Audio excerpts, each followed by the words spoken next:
guest on the program today. We have somebody very interesting. She's somebody who's possibly given me sort of woman goals, if I can really call it that, because just so many hats she wears. She's not just a household name now because of Shark Tank, but she's also a very active marathon runner. She is a mom of 2. She is a CEO, so she's one of the most inspiring people that you can find around. So joining me today, oh my God, and we are twinning. Good morning, Vineeta, and welcome to TVC. How are you doing today? Thank you so much, Sonal, and congratulations for the new format, the new show. Very excited to appear here in one of the first few episodes, and I hope we can make it count. Yes, we must make it count, and I'm sure that's going to be the case. But let me sort of dive in a little bit and tell people, introduce people to a bit of your story as well. Yours is a story of a 23-year-old who decided not to take up a job where the package was only 1 CR, right? It wasn't much. You decided not to do that, and you said that I will go and be my own boss. How does a 23-year-old think like that? I want to understand what was going on in your brain at that point, and how did you have such massive self-belief? Well, very honestly, Sonal, I don't think I understood how hard it's going to be. So if you ask me honestly, if I had known that it's a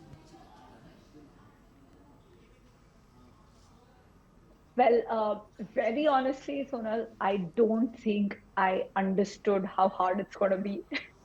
So if you ask me honestly, if I had known that it's a journey that's going to take like 20 years and it's going to be full of like a lot of failures, a lot of rejections, maybe I wouldn't have had the courage to do it.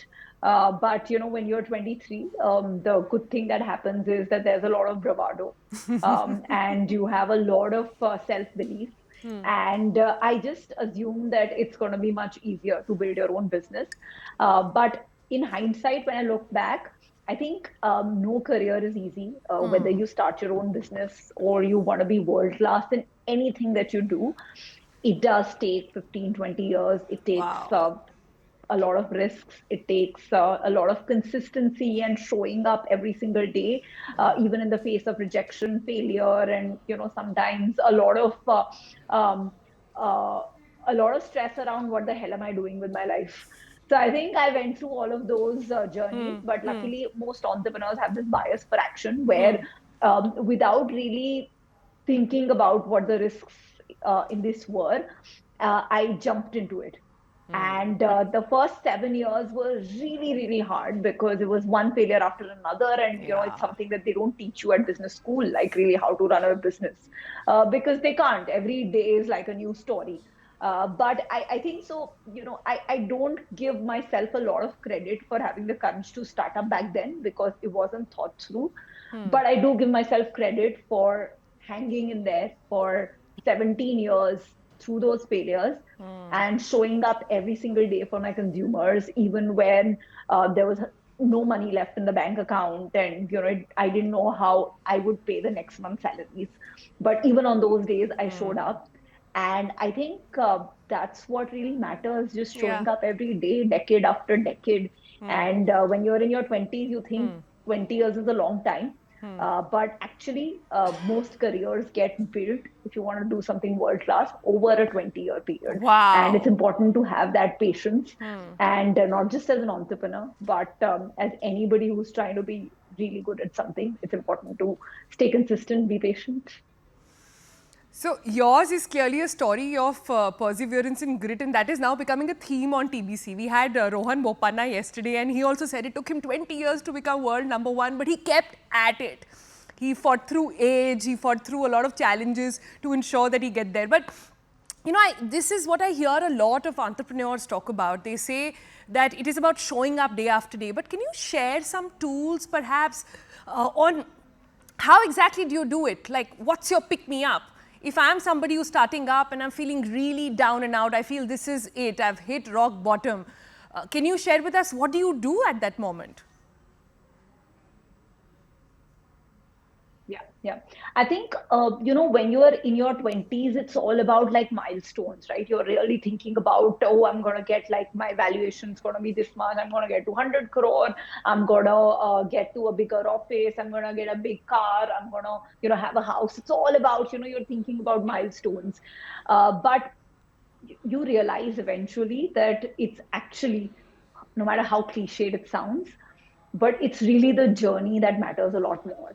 And I think the only thing that as an entrepreneur you have to do, I don't think there is any other option, is to enjoy the journey and to be excited about the journey. And I really, reminded myself every day that this suffering, this pain, this rejection, this failure is all part of the plan. That's how it's meant to be. And I really fell in love with our consumers, with the products that I was creating, with the brand that I was building, with the India story, with the people I was working with. We have the pleasure of having 75% women who work at Sugar. And I was excited about Beautiful. that. And I didn't worry myself beyond a point about, the getting to the next milestone and, just getting to the next big zero in your top line, bottom line. And I just, those are important and you have to obviously speak about them at every board meeting. But unless you really Very truly important. enjoy the Yeah. process Yeah. and you really remind yourself that, it's at the end of the day, nobody gets happy because of X number of digits in their bank account, but they really get happy about, what they're building, what they're doing, and who they're doing it with. I could be grateful. And I was able to tell myself that, yeah, I mean, I might be in the gutter right now, but I'm still looking at the stars. I have hope, I have optimism, I have a great team to work with. And just those little bits of gratitude about how far I had come, and just enjoying the moments got me through those tough years. It's clearly his year. It's clearly the year of everybody who's perhaps in their 40s as well. This is a story that has inspired one and all, young and old, if we can really call it that. But without any further ado, let me just bring on our very first guest on TBC and welcome on the program Rohan Bopanna. Hi there, good morning Rohan, and big congratulations. How are you doing today? First of all, good morning, Sonal, and thank you very much. Lovely chatting to you. Very nice to be on this show as your first episode. Congratulations to everyone part of this team. I think it's going to be brilliant, and I've heard that it's not just one of these other channels where you talk about news. It's going to be more fun things. You're chatting with. So really happy to be as your first get. And since it's part of the morning, it is that coffee which makes the difference. That is what for me, I wake up to coffee. A lot of people say, I wake up after having the coffee, but Yeah. I wake up to have the coffee. That is my first secret of real success. Well, that's great, to know that insight, Rohan. Also, there was a time when people said you should age like wine. Now they say you should age like Rohan Bopanna. I'm sure that's a great moment for you as well. But I want to take you back for a minute to that winning moment, to that career-defining winning point. Take us back to what was going on in your head at that time. We've seen those pictures where you just went flat on the court like that. What was running?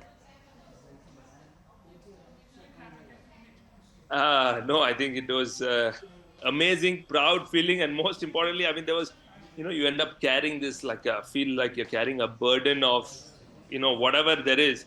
Everything just flew away. Rather, I would say, flew away, and that's why I ended up falling right, on that court. I mean, it was such a amazing, fitting feeling I felt after so many years of trying to get there. You're constantly trying to cross the hurdle, or as an athlete it was a personal goal to get better from what you have done. I mean, the finals was something I'd achieved before. Obviously I wanted to get to that next step. The minute it reached match point, there are nerves, and then Matt hit that great serve and I had this easy smash to put away, and I was telling myself don't miss it, don't miss it. But yeah, thankfully we got through that. Right. So, this has been a very interesting year for tennis. We see the big three make way for younger names, perhaps if I can call it. The conversation about age of the athlete somehow has taken center stage. And you are, of course, 43. Your partner, Matthew, is also in his late 30s. I wonder, is age a conversation among you guys? Do you guys often talk about it, on how to beat it, or how does it go between the two of you? I don't think so. I don't think we have once, really discussed that. The conversation is, are you fit, ready to go to the match? I don't think, age has anything to do with it. And, success can come at any age. I don't think anyone has ever tells you at this age, if you can't get it, there's no more success going to happen. So that is where I, truly believe the perseverance of, constantly being out there, doing it week in, week out, trying and figuring out what was best for me to help the partnership. I mean, back in 2022, when I decided to play with Matthew Ebden, I told my coach, here's a great opportunity to play with a Grand Slam champion. I said, and 2022, I was not really traveling with a physio, and I said, I need to hire a physio. So luckily, I found a great physio from Belgium. Her name is Rebecca, and when she came on the circuit for the first time, I said, see, I wanted something very specific. I have no cartilages on my knees. It's fully worn out. And what I want to do is really focus on strengthening even the days I practice. If I'm not feeling great, that's totally fine. But the days I play matches is where I want to feel 100%. So she understood that. And then she said, okay, we need to start a lot of mobility, a lot of stretching. I have this love-hate relationship with ice baths. Okay. I think, and today I actually love it. It's become no choice. On TBC now, on the program next, is Akshit. Akshit Chawla is somebody who actually had a very high-stress job, had a hustle job, but he took up the practice of yoga and he says it's life-changing for him. So I dialed up Akshit while we were researching this story and I said, can you give me some exercises? Can you share some asanas, some pranayams with me that I can do on a regular basis for everybody who say above 30, etc. And Akshit very nicely, sort of obliged us and joined us in studio. Good morning, Akshit. So good to see you. I'm also itching to get out of my shoes and wear my yoga pants and get down on the mat with you. But I'll leave the exercising to you. Take us through what you've got for us today. First of all, good morning, Sonal. Hi, good morning, doctor. Thank you so much for having me on the show and for that wonderful introduction as well. Here we are talking about our heart health. We are worried about how to continue with our regime and exercises while maintaining our heart health. I believe that yoga practice can deal with this problem overall. And I'll of course be showing you a couple of good poses which you can also include in your daily regimes of your practice. If you are running, if you are cycling, you are swimming, you are gymming, keep continuing doing that. But you can also include these practices towards the end of your practice, which can definitely aid your heart health in the way that your organs stay healthy. Now, if your organs are staying healthy, your heart has a little lesser work to do because the blood flow that's going to those organs will be very easier. It will be very easy in the flow. And let's see what we can do towards the end of the practices. There are a few physical practices, there are a few pranayams and a little bit of meditation towards the end. Yeah? So let's get into it. Quickly, we go into the all fours, stretch forward. This pose is called as Anahata Asana. Anahata basically means heart. So when we are stretching forward, bringing our chin and chest onto the ground, we are stretching all the muscles around our heart here. Expansion of your heart. Right? You can hold here for 30 seconds, you can hold here for a minute. A great practice to do.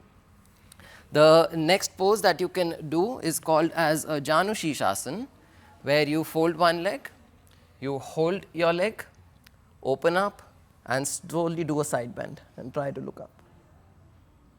Right, again a great pose to open and expand your lungs and your heart. The third pose which we can do is called as Ardha Matsyendra Asana. You fold your legs, try not to get entangled here, twist, and you look back. Again, a very good pose. Right? And one of the very, very major and important pose that you can do is you lie down and just try to raise your legs up at 90 degrees. Now what we are doing here is letting the blood flow back towards the heart and easing the heart a little bit here. You can hold here, take the support of the wall, stay here for a minute, 5 minutes, 10 minutes, again a great, great pose to do. Right? Try including these 4-5 poses in your regimes. And towards the end, there's one little hack, one pranayam, which is a great practice to do. It's called as Brahmari pranayam. This pranayam is also called as a stress buster pranayam. And you can practice it anytime, whenever you are feeling anxious, whenever you are feeling that you're out of breath, or you want to get your breath back to normal. You can definitely practice this. And how to do it is that you take your hands in Shanmukhi Mudra, your little finger under your lips, ring finger over your lips, middle finger on the bone of the nose, index finger on your eyelashes, and your thumb are closing your earlids. You keep your mouth closed, inhale through the nose, and while exhaling, you produce a humming sound.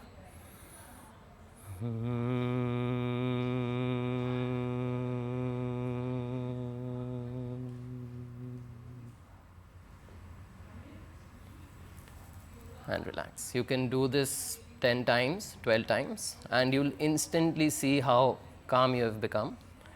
And try including these practices with your daily regimes and routines, and you'll see how you breathe better, how you feel better, and definitely your heart will beat better. All right, let's cut across now to Kashmir, and joining us are the latest social media sensation, and these are two little cute girls, Zeba and Zainab. Hi. हाय हाय हाय, कैसे हैं आप लोग? हम ठीक हैं ठीक है, okay, I am fine great. Zeba, Zainab, आपका वीडियो सबने देखा, हमने भी देखा, बहुत अच्छा लगा. आपने इतनी अच्छे से डिस्क्राइब करा कि जब पहली बार बर्फ़ पड़ती है तो कितना मज़ा आता है, और एक तरह से आपने रिपोर्टिंग कर दी वहाँ पर. हाँ, हमारा काम ही कर दिया आपने कि कैसे लगता है, क्या दिखता है, क्या फील होता है. तो कहाँ से सीखी आपने ये इतनी अच्छी रिपोर्टिंग? कोई बात नहीं मैम, ये हमारा फर्ज है. अगर हम आपका काम नहीं करते तो हम बोर हो जाते. और जब पहले बर्फ पड़ती है, पहले दिन बर्फ से खेलने को बहुत मजा आता है. और आपकी मम्मी जैसे वीडियो में पूछ रही थी कि ठंड नहीं लग रही थी? ठंड तो लगती है, मैंने उस वीडियो में भी बोला था ठंड तो लगती है, लेकिन एंजॉय तो करना है. एंजॉय तो करना है. Very nice. तो आपका वीडियो अब जब इतना फेमस हो गया है, सबको पता है ज़ेबा ज़ैनब कौन है, तो अब आप बाकी लोगों के पास जाते हैं तो वो आपको क्या बताते हैं? तो वो कहते अरे हम गए थे मैम एक्चुअली एक रेलवे स्टेशन पे जब गए हमें एक अंकल मिले. उन्होंने कहा ये वही है ना जो इंस्टाग्राम सोशल मीडिया पे होते हैं. उन्होंने हमारे साथ पिक्स भी उठाई. क्या बात है, सेलिब्रिटी ट्रीटमेंट मिल रहा है फिर तो आप लोगों को. हाँ, क्या सेलिब्रिटी पेपर, हमें क्या मिलेगा, इतनी क्या बड़ी बात हुई. एक तो इतने सारे रिपोर्टर आते हैं, लेकिन आप हमारे लिए गिफ्ट ही नहीं लाते. ये क्या फायदा हुआ, बिना वजह आप हमें ठगाए. लेकिन ये करे कोई गिफ्ट दो. प्ले बटन कब आएगा हमारा प्ले बटन? तो क्या गिफ्ट चाहिए आपको भाई, बताइए हमें. प्ले बटन आ जाए बस. मुझे एक ही दिन तीनों प्ले बटन आ जाए तो मैं बहुत खुश हो जाऊंगी. बस मुझे वो एक निकाब चाहिए जिसमें सिर्फ आंखें खुली रहती हैं. हाँ वही. आप लोग इतना अच्छा बोलते हैं, अच्छा गाते भी होंगे, कुछ गाना सुना सकते हैं हमें? अरे गाना क्या सुने, गाना इस्लाम में ये जायज नहीं, ये तो गाना हम क्या गाएं, हमें वैसे भी कोई गाना याद ही नहीं है, नाच सुना सकते हैं। मेरा एक बड़ा फेवरेट गाना है जो कश्मीर के ऊपर ही बेस्ड था, बूमरो बूमरो, आता है आपको? नहीं, हाँ मुझे याद है। बुमरो बुमरो शाम रात बुमरो, बुमरो बुमरो शाम रात बुमरो आइए हो बस इधर तक ही आता है। So cute, thank और मुझे you एक so नाच याद much. है, मैं सुना दूँ? हाँ सुना दीजिए। मैं एक नाच सुना दूँ मैम? जी जी बिल्कुल। मुझे हाँ ये तोयबा वाले आका मैं किसके दर पर जाऊं, तोयबा वाले आका मैं किसके दर पे जाऊं, मैं किसके दर पे जाऊं, मैं किसको हाल सुनाऊं, हाल दिल किसको सुना है, आपके होते हुए क्यों किसी के दर पे जाए, आपके होते हुए हाल दिल किसको सुना है, आपके होते हुए क्यों किसी के दर पे जाए, आपके होते हुए। Very sweet, very nice. Hello, Thank ma'am. you very much.